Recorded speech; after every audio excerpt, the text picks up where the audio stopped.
When we purchase a long-term test vehicle, we know that long-term doesn't mean forever. There comes a time when we've explored every feature, when we've gathered enough fuel economy data and cost of ownership information, and it's time to move on. Now, sometimes this can be a bit sad, as we often grow fond of our long-term test vehicles. This is not one of those times.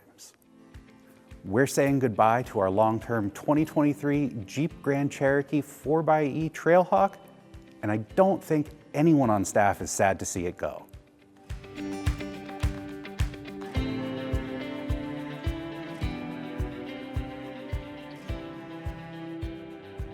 We named the Grand Cherokee our best SUV of 2023, and we bought the 4xe Trailhawk because we thought it best represented the Grand Cherokee lineup's combination of luxury, technology, and capability. We've done a lot with the Jeep Grand Cherokee since we bought it 2 years ago, but one of the things we haven't done quite as much as we planned was drive it. That's because we've spent literal months in and out of dealerships getting repairs done for some self-inflicted injuries and various recalls. Even filming this wrap-up video was delayed by a recall for the hybrid system's battery pack, which posed a risk of fire and required us to park it outside of structures and away from vehicles, and also keep the battery depleted, so we had to take it in again. Now that we have a clean bill of health, we're doing this as quickly as we can before anything else goes wrong. The low light was the over $7,000 in damage done to the Jeep. We assume during our lone attempt at off-roading it. We were so excited to have an off-road ready long-termer, and we were plotting all sorts of comparisons and fun events to attend, and then it broke.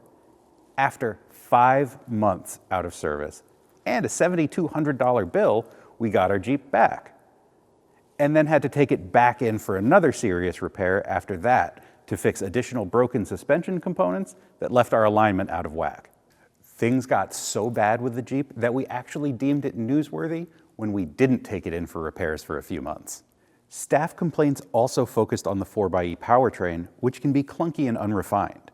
We found our best driving experiences occurred in either all-electric driving or all-gas driving using the e-save mode that uses the gas engine to provide power and restore battery charge. Hybrid driving, however, especially when the battery was low, was a pain point, with jerky and clumsy transitions between gas and electric power. Our total cost of ownership after nearly 2 years is over $10,000.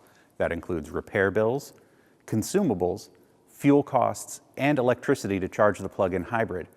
And that's a bit on the high side for a long-termer, at least in my memory, but usually we don't rack up $7,000 in repair bills, and we don't always keep long-termers for almost 2 years so they can rack up more charges.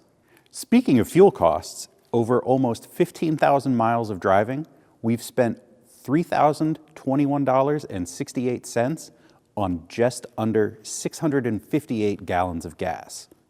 By our calculations, our average fuel economy was 21.6 miles per gallon. That's below the 4xe's 23 miles per gallon combined rating, but not that far below. According to the Jeep's trip computer, our average fuel economy was a slightly lower 21 miles per gallon even. Those numbers are likely skewed by a long stretch of being unable to charge the Grand Cherokee because of the aforementioned battery recall. Without being able to use the plug-in hybrid system, we were driving around with significant dead weight. It hasn't been all bad though. Our staff appreciated the Jeep's ability to comfortably carry cargo and people and praised its luxurious high-tech interior that's held up fairly well despite our abuses. As you can see, it is not very clean, but it's also not very creaky either. Ultimately, our ownership experience was a frustrating mix of highs and lows and delays, as it seemed like our Jeep was just constantly in the dealership for service.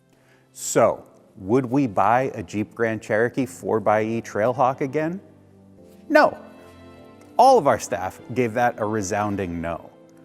But some were so put off by the experience that they're wary of any Jeep purchase for our next long-termer, while others were more forgiving but probably not looking at another 4xe powertrain. Personally, I'd be fine with a Grand Cherokee with a gas engine, but I might wait for the next generation because there's a chance that it could get the Hurricane inline 6-cylinder, which would go a long way to replacing the discontinued V8.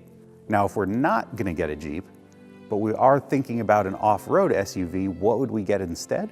The Toyota 4Runner and Land Cruiser, the Land Cruiser is actually our best SUV of 2025, came up multiple times, and there was a general willingness to consider a hybrid powertrain, but a conventional one, not a plug-in hybrid.